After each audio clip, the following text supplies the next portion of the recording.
ఎవరికైనా నేను సవాలు చేస్తున్నా, శ్రీకృష్ణుడి జీవితంలో ఆనందదాయకమైన ఘట్టంలోనే 10 రాయండి. మీరు ఒకటి కాదు 10 లేవండి, 2-3 మించి మీకు దొరకవండి. విషాద ఘట్టాలు రాయండి అమ్మా, నేను చెబుతున్నా ఓ 25 దొరుకుతా, ఓ 25. అది శ్రీకృష్ణుడి జీవితం. పుట్టింది జరసాల్లోన, పుట్టిందో తల్లిక, పెంచిందో తల్లి, పుట్టిందో తండ్రిక, పెంచింది ఇంకో తండ్రి. అందులో పెంచిన తండ్రికేమో వీడు తన బిడ్డ కాదని తెలుసా, ఆ తల్లికేమో తెలియదా?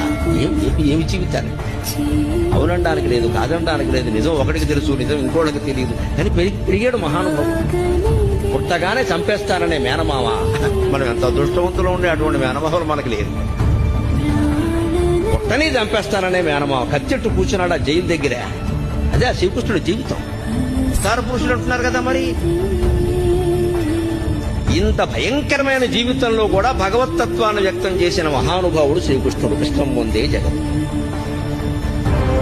పరిత్రాణాయ సాధూనాం వినాశాయ చ దుష్కృతాం ధర్మ సంస్థాపనార్థాయ సంభవామి యుగే యుగే.